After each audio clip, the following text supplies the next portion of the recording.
December 1995, Buckingham Palace.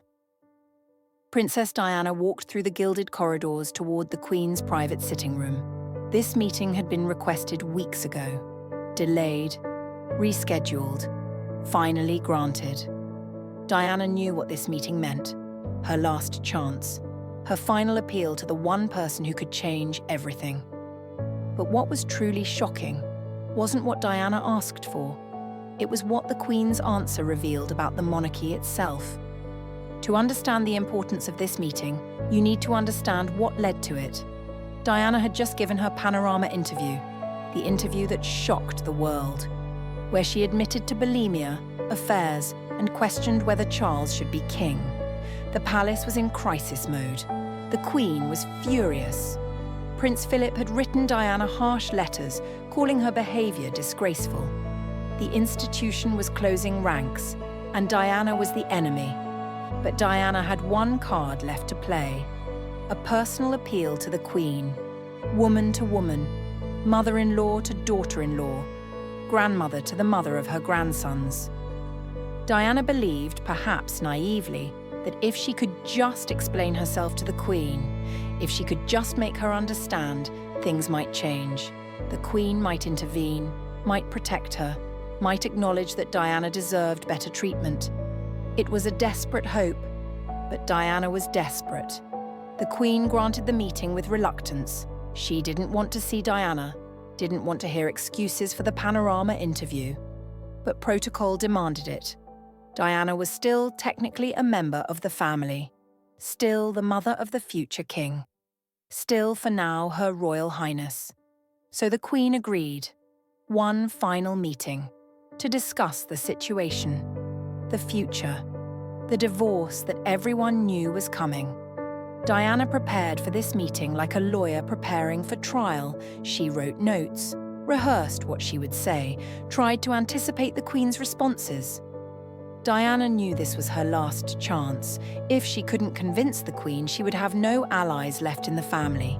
She would be completely alone, facing divorce, loss of title, separation from her sons, everything she feared most.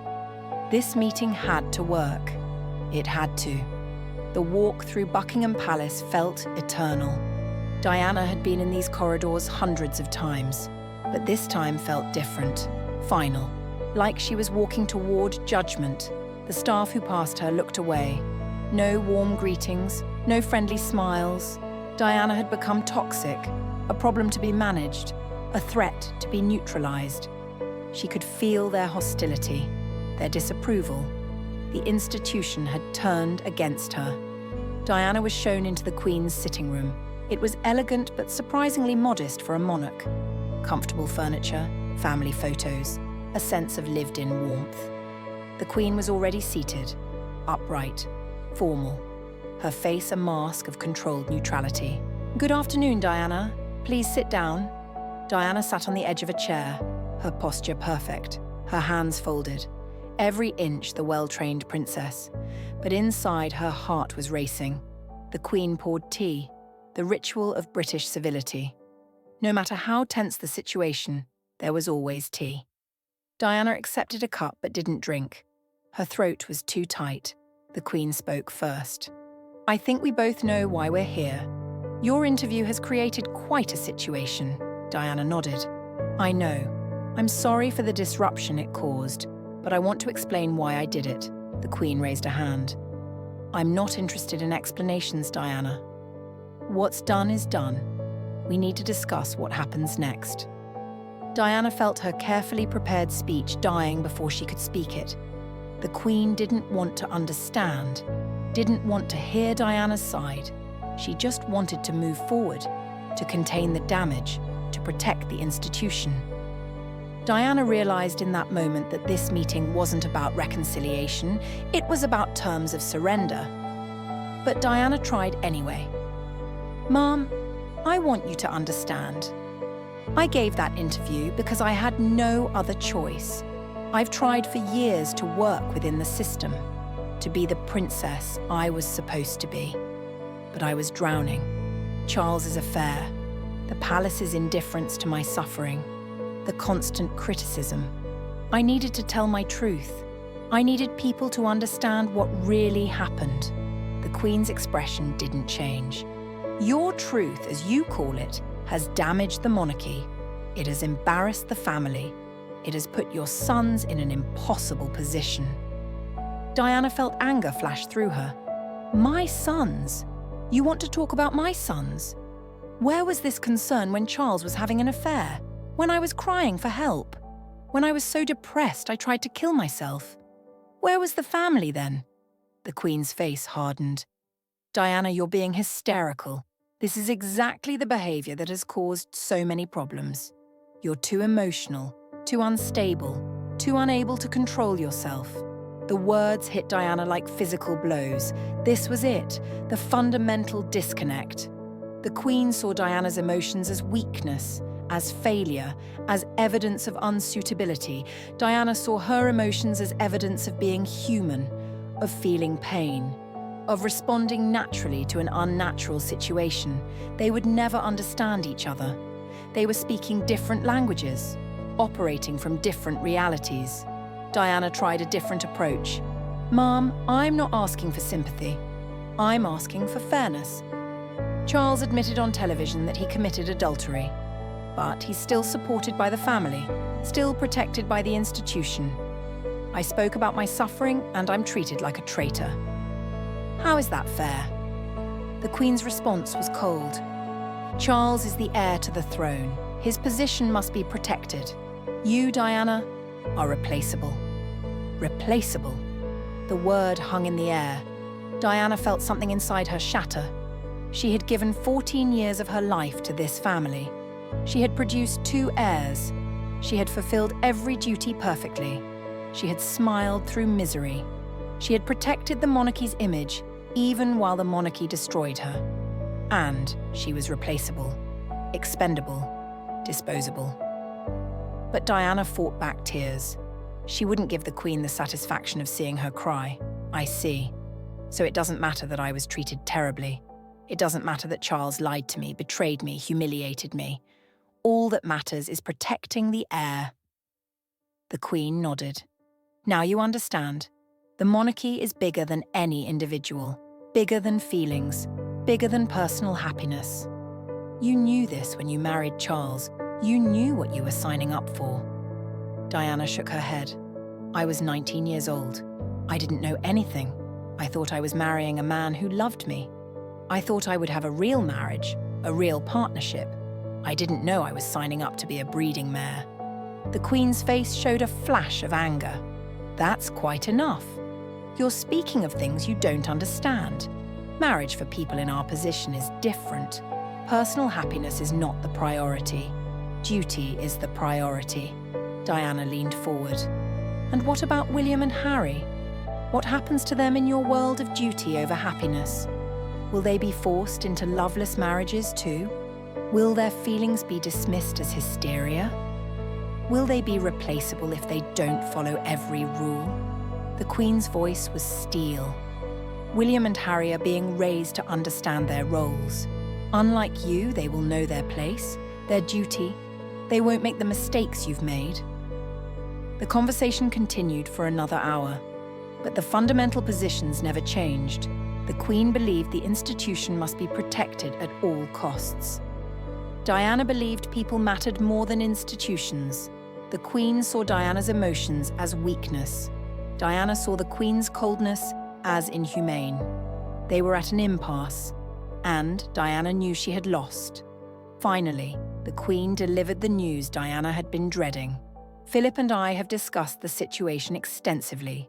We believe divorce is the only solution. This marriage cannot continue. It's causing too much damage to the monarchy. Diana felt numb. You're ordering us to divorce? The Queen corrected her. We're strongly advising it. But yes, divorce is necessary. We cannot have this situation continue. Diana asked the question that terrified her most. What about my title? Will I still be Her Royal Highness? The Queen paused. That's still being discussed. Diana felt panic rising. Mom, please, that title is my protection. It's my connection to William and Harry. Without it, I'm nobody. The Queen's expression softened slightly. "Diana, you'll always be William and Harry's mother. Nothing changes that. But the HRH title comes with responsibilities you've shown you cannot handle." Diana was desperate now. "I can handle it. I will. Just give me another chance. Let me prove I can do this." The Queen shook her head. "The decision has been made. You'll be Diana, Princess of Wales, but not Her Royal Highness. You'll have access to your sons. You'll receive a financial settlement, but you will no longer be a full member of this family." Diana felt her world collapsing. This is punishment for speaking the truth. The Queen stood, indicating the meeting was over. "This is consequences, Diana, for actions. Now, if you'll excuse me, I have other matters to attend to." Diana stood on shaking legs. She wanted to scream, to rage, to demand justice. But what was the point? The Queen had made her decision. The institution had spoken. Diana was out. She walked to the door, then turned back. "Mom, I want you to know something. I don't regret the Panorama interview. I don't regret telling my truth. Because maybe, just maybe, some other young girl watching will learn from my mistakes. She'll know not to marry into a system that values duty over humanity. She'll know to protect herself, to keep her identity, to never ever believe that love conquers all in this world." The Queen's face remained impassive. "Are you quite finished?" Diana nodded. "Yes, I think I am." And she left. Walking back through those gilded corridors, past the disapproving staff, out into the December cold, Diana got into her car and finally allowed herself to cry. Great heaving sobs. She had lost. The institution had won. She would be divorced, stripped of her title, pushed to the margins. Everything she had feared had come true. But as Diana cried, something else began to grow inside her. Determination. The Queen had called her replaceable. The institution had cast her out. Fine. She would show them she didn't need them. She would build her own legacy, her own identity. Separate from the monarchy, she would be Diana. Not Her Royal Highness, not the Princess of Wales in the traditional sense, but the people's princess. And she would prove that connection to real people mattered more than royal titles. The divorce was announced in February 1996. The terms were as the Queen had outlined. Diana would lose her HRH title. She would receive a financial settlement of £17 million. She would have access to her sons, but no official role in their royal education. She would be allowed to live in Kensington Palace. But she would be, in effect, exiled from the family. The institution had cut her loose. The public reaction was mixed. Some supported the divorce, believed Diana had brought it on herself with the Panorama interview.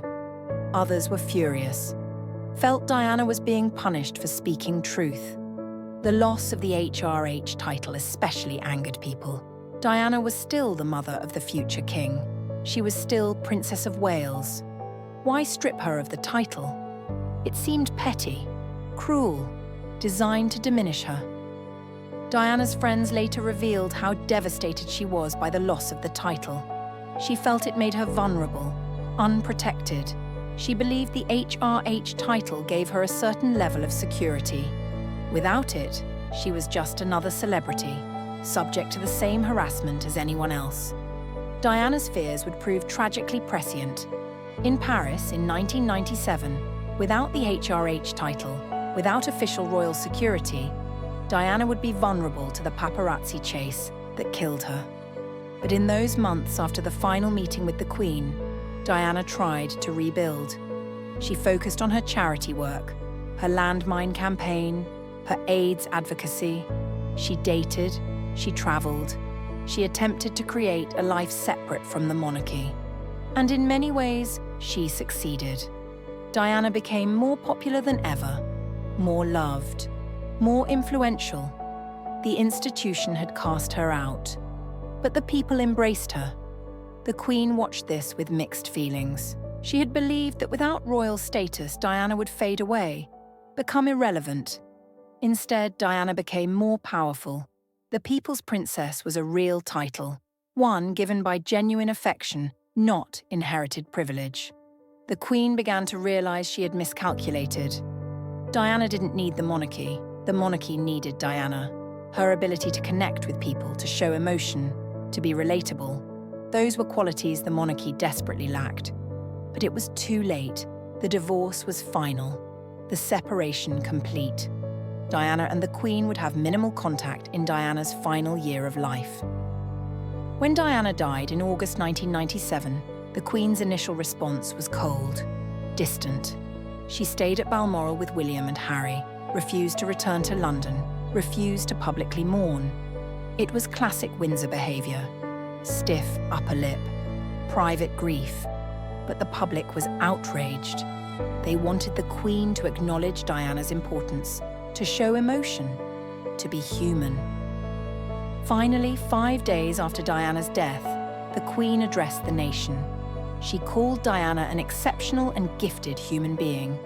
She acknowledged the love people felt for Diana. She promised to honour Diana's memory, but the speech felt forced, reluctant, like it was wrung from the Queen under pressure. Because it was. The Queen had been forced to acknowledge what she had denied in that final meeting. Diana mattered. Diana was important. Diana was not replaceable. Prince Philip, who had been so harsh to Diana in his letters, reportedly felt guilt after her death. He had called her behaviour disgraceful, had accused her of bringing shame to the family, but in death he seemed to recognise that Diana had been failed by the system, by the family, by him. At Diana's funeral, Philip walked behind her coffin with William and Harry, a gesture of respect he had rarely shown in life. The Queen herself seemed changed by Diana's death. She became slightly more open, slightly more willing to show emotion. The monarchy modernised in small ways, more accessible, more human. These changes were Diana's legacy. The institution that cast her out was forced to learn from her, to acknowledge that connection to people mattered, that emotion wasn't weakness, that humanity was strength. Looking back, that final meeting between Diana and the Queen represents the fundamental conflict that destroyed Diana. Diana wanted to be seen as a person, with feelings, with needs, with the right to happiness. The Queen saw her as a role, a function, a piece in the machinery of monarchy. When Diana couldn't fulfill that function perfectly, she became expendable. The meeting was two worldviews colliding. Neither could understand the other. Neither could find compromise. The tragedy is that they were both trapped. The Queen wasn't cruel by nature. She was shaped by a system that valued duty above all else. A system that had denied her personal happiness in many ways too. The Queen had married a man she loved, but she had sacrificed much for the crown. She expected Diana to do the same.